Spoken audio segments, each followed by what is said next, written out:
পুরুষ মানুষ জীবনে অতি কষ্টকর। এই কথাটা কেউ বোঝে না। জন্ম থেকে মৃত্যু পর্যন্ত কষ্টকর একটা উদাহরণ দিই, সহজে আপনারা বুঝবেন। কাম শিখতে, লেখাপড়া শিখতে ১৮ থেকে ২০ বছর লেগে যায়। তারপরে তারপরে আসে সংসারের দায়িত্ব কাজে। পুরুষ মানুষ কোনো সময় হার মানে না। তারপর আসে বিয়ে। বিয়ে করতে হয় পুরুষ মানুষের জীবনে। অন্য একজন প্রবেশ করলো নতুন জীবন। স্ত্রী যখন আসে তখন কথা শুনতে হয় স্ত্রীর। স্ত্রীর কথা না শুনলে স্ত্রী রাগারাগি করে।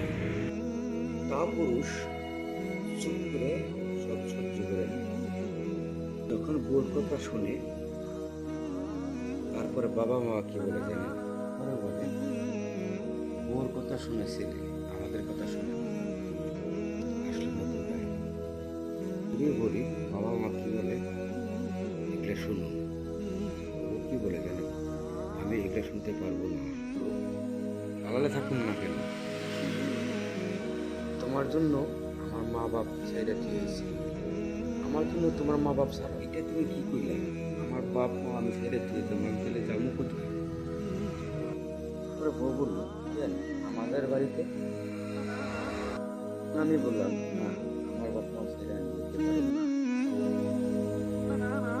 তখন বউ বললো আমি তোমার কাছে বিয়ে বলছি আমার সুখের জন্য, তোমার বাবা আমার সুখের জন্য না। তুমি ভেবে দেখো কি করবা, তা না হলে আমি বাড়ি ছেড়ে চলে যাবো।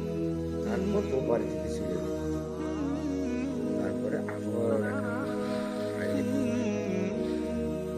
মা বাবা বললো চিন্তা করিস না, তোর আর একটা বিয়ে দিয়ে দেবো। বললাম জীবন আর বিয়ে পুরুষের জীবনটা এরকম, সারা জীবন হেঁটে হেঁটে হেঁটে রাস্তা মৃত্যু পর্যন্ত কাটতেই হয়। এটাকে বলে